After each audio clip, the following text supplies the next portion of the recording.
నుండి 2019 వరకు ఎన్ఎఫ్హెచ్ఆర్సి జాతీయ ప్రధాన కార్యదర్శిగా నేను హ్యూమన్ రైట్స్లో పనిచేశాను.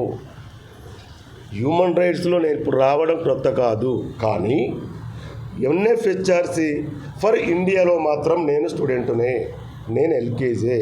కానీ బాబాసాహెబ్ అంబేద్కర్ గారు రాసిన భారత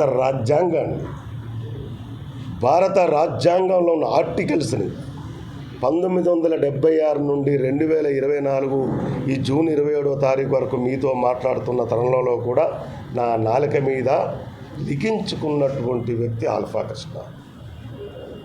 పోరాడితే పోయేదేముంది బానిస సంఖ్యలు తప్ప. మీరు అన్నారు కదా, రేపు టీడీపీ నుండి థ్రెట్టింగ్ ఉంటుందేమో, మానవ హక్కులను ఒక అడ్డు పెట్టుకొని ఆల్ఫా కృష్ణ ఒక వ్యూహాన్ని పొందాడేమనేది కదా మీ ఆలోచన. మీరు చెప్పింది అంతే కదా. నేను మళ్ళీ చెప్తున్నాను, ఇవాళ చెప్పాల్సినటువంటి అవసరం ఉంది.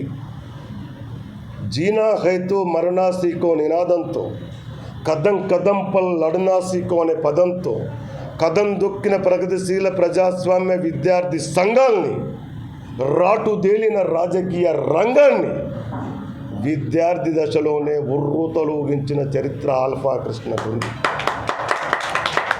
నంబర్ 1.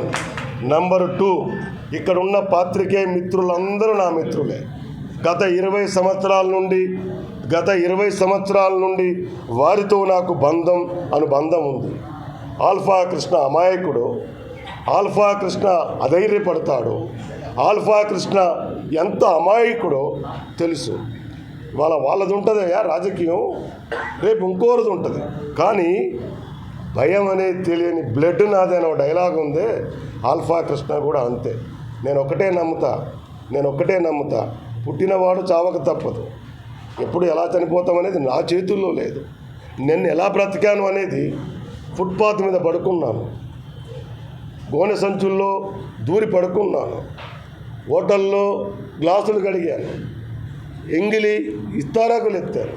అలాంటి జీవితం స్టూడెంట్ ఆర్గనైజేషన్లో రఫ్ అండ్ టఫ్ పొలిటికల్లో ఖమ్మం, వరంగల్, కరీంనగర్ జిల్లాలో ఉర్రూతలూగించిన చరిత్ర BS Krishna, Baigani Sadanandam alias Alpha కృష్ణకుంది.